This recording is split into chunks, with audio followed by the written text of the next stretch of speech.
3000 சொச்சம் acre total பிளாக்ல இருக்கு. அதுல கோயில் நிலங்கள் 2024 சர்வே நம்பர்ஸ் தான் இருக்கு. ஓகேங்களா? அந்த 2024 நம்ம ஒரு இன்ச்சு கூட கை வைக்கல. இன்னுமே அதுல வந்து நீங்க வெண்ணமலை கோயிலே வரல. வெண்ணமலை கோயில் என்ன பிரச்சனை இருக்கு அதுல? ஏன்னா இதுல வந்து நீங்க வந்து ஏதாவது ஒரு விஷயம் 4 கோயில் பேசிட்டீங்க. இதே அது ஒட்டிதான் வருது. வெண்ணமலை கோயில்ல என்ன பிரச்சனை? வெண்ணமலை கோயில் என்ன பிரச்சனைன்னு சொல்லுங்க. இல்ல யாராவது ஒருத்தரா கேளுங்களேன்.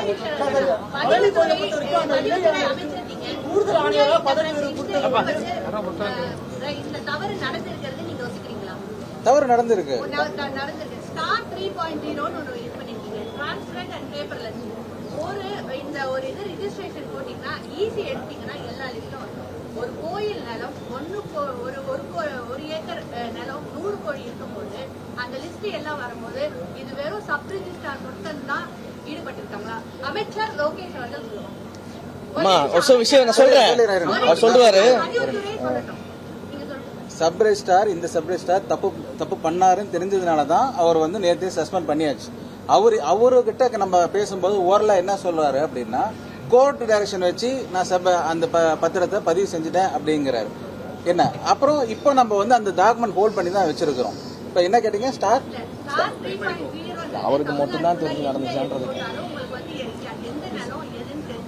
இல்ல இதுதான் சொல்றேன். இவர் கோர்ட் டைரக்ஷன் வச்சு பண்ணி இருக்கிறாரு. இந்த கோர்ட் வந்து தலையிட்டு இது வந்து டாக்குமெண்ட்ஸ் கன்சிடர் பண்ணி it can be consider to register அப்படிங்கிற மாதிரி ஒரு டைரக்ஷன் கொடுத்துறாங்க. அதை வச்சு இவர் பண்றேன்னு எங்ககிட்ட சொல்றாரு. பட் அது தவறு நடந்ததுதான் சப் ரெஜிஸ்டாரை நாங்க சஸ்பெண்ட் பண்ணிட்டோம், டாக்குமெண்ட்டை ஹோல்ட் பண்ணிட்டோம். அதுக்குதான் சொல்ல வரவே இல்லை. அதுதான் விஷயத்துக்கு வரும். அவரு இப்ப அவர் சொன்னது போல அந்த தவறு நடந்திருக்கு. அதுதாங்க சொல்ல வர. அவர் நான் கன்க்ளூட் பண்றேன். ஏன்னா ஒரே விஷயத்தை சுத்தி வர வேண்டாம். நான் கன்க்ளூட் பண்றேன். இருங்க. இதுல சப்ரெஸ் நீங்க இன்னொரு கேள்வி கேட்டீங்க. சப்ரெஸ்டார் மட்டும்தான் இதுல வந்து சம்பந்தப்பட்டிருக்காரான்னு ஒரு கேள்வி கேட்கறீங்க. இவருக்கு மேல யார் இருந்தாலும் இதில் யார் சம்பந்தப்பட்ட துறை ரீதியான நடவடிக்கை எடுத்தாச்சு. இதுக்கப்புறம் விசாரணையும் தொடங்கியாச்சு. இவருக்கு மேல யாராக இருந்தாலும் அவர் மீது என்ன நடவடிக்கை எடுக்கணுமோ அத்தனை நடவடிக்கை எடுக்கப்படும்.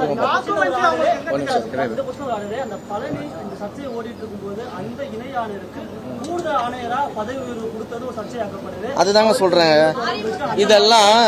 அதுதான் சொல்றேன். அதே மாரிமுத்து தான் 4 தடவை சப் ரிஜிஸ்டருக்கு லெட்டர் எழுதியிருக்கிறாரு. அதே மாரிமுத்து தான் 2ஆம் தேதி சப் ரிஜிஸ்டருக்கு லெட்டர் எழுதியிருக்கிறாரு. அப்புறம் எதன் அடிப்படையில் நீங்க அவரோட ப்ரமோஷன் லிஸ்ட்ல இருக்கிறவர் எதன் அடிப்படையில் அவரோட ப்ரமோஷன் நிப்பாட்டி வைக்கணும் நீங்க சொல்றீங்க? அவர் தான் லெட்டரே கொடுத்திருக்காரு 2ஆம் தேதி சப் ரிஜிஸ்டர் ஆபீஸ்க்கும் டிஸ்ட்ரிக்ட் ரிஜிஸ்டர் ஆபீஸ்க்கும் இந்த லேண்ட பத்திரப்பதிவு பண்ணக்கூடாதுன்னு ரிஜிஸ்டர் கொடுத்திருக்காரு. கோர்ட்ல கேஸ் அவர் தான் மூவ் பண்ணிருக்காரு. அந்த கோயில் சார்பில் இவ்வளவு விஷயங்கள் அவர் முன்னெடுத்திருக்காரு தானே. அப்ப இதுல என்ன அவருடைய ரெகுலர் ப்ரமோஷன் கொடுக்கறதுல என்ன பிரச்சனை இருக்குது? இதுக்காக departmental activities, regular promotions, transfers எல்லாத்தையும் ஸ்டாப் பண்ணி வைக்க முடியும். இது என்னங்க? இது நிர்வாக ரீதியாக நடவடிக்கை எடுக்கக்கூடாதா? எதற்கெடுத்தாலும் வந்து மொத்த தலைக்கும் முழங்காலுக்கும் முடிச்சு போறதுன்னு சொல்லுவாங்களா? அந்த வேலையை பார்த்துக்கிட்டு எல்லாருமே கலெக்டர் லீல் சுத்திக்கிட்டு இருக்கிறதுக்காக டிபார்ட்மெண்ட் வேலையை செய்யாம இருக்க முடியும்? இது அவங்க தான் புரியாம பேசிக்கிட்டு இருக்காங்க எல்லாருமே. சரி, இப்ப உங்க மேல வதந்தி பரப்பப்படுது, உங்க மேலான குற்றச்சாட்டுகள் எதிர்க்கட்சி வைக்கிறாங்க. காலை முதல்ல சொல்றாங்க புகார் கொடுக்கப்பட்டிருக்கு அப்படின்னு. புகார் இதுக்கப்புறம் கொடுக்க போறீங்க? புகார் நேத்தே கொடுத்தாச்சு சார். கமிஷனர் ஆபீஸ்ல புகார் கொடுத்தாச்சு.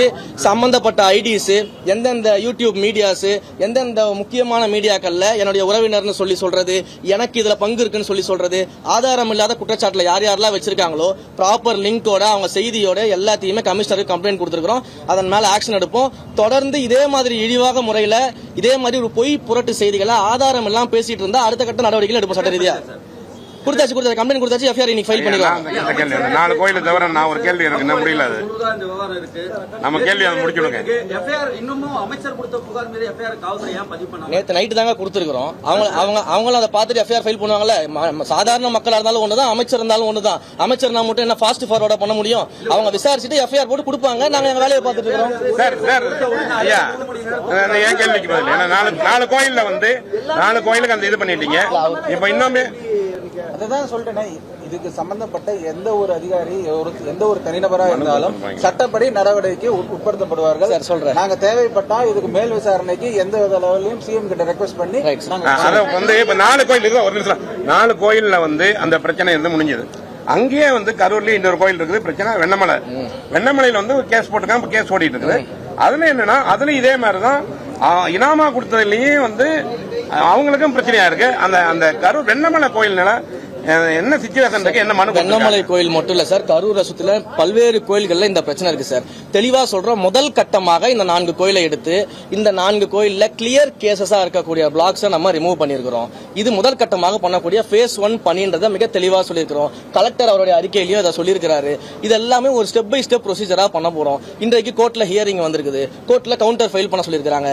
இன்றைக்கு இந்த வழக்கின் மீது எந்த விதமான ஸ்டேவும் கொடுக்கல. சோ ப்ராப்பர் டாக்குமெண்ட்ஸை கோர்ட்ல சப்மிட் பண்ண சொல்லியிருக்காங்க.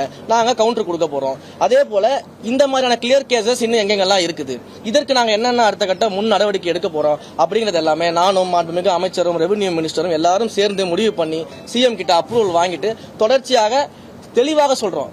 கோயில் நிலங்களை பாதுகாப்பதில் எங்களுடைய அரசு, இந்து சமய அறநிலையத்துறையும் மிக கவனமாக இருக்கிறது. கோயில் நிலங்களை ஒரு இன்ச்சு கூட யாருக்கும் விட்டு தர மாட்டோம்.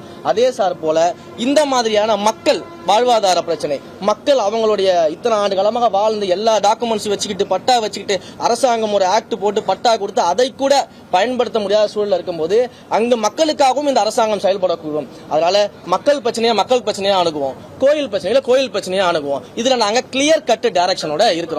கடந்த ஆட்சிகள்லாம் நீங்க பார்க்கும்பொழுது எல்லாமே கோயில் நிலம்ன்ற சப்ஜெக்ட் தான் போவாங்களே தவிர்த்து கோயில் நிலம், இனாம் நிலங்கள்னு நம்ம இன்னைக்கு ஸ்பிளிட் பண்ணி எல்லாத்தையும் பண்ணிருக்கிறோம். சோ இது தொடர்ச்சியாக நடைபெறும். கோயில் நிலங்களை நாங்க விட்டு கொடுக்க மாட்டோம். அதே போல மக்களையும் நாங்க எந்த இடத்துலயுமே பாத்தீங்கன்னா அவங்களுடைய வாழ்க்கை விட்டு கொடுக்க மாட்டோம்.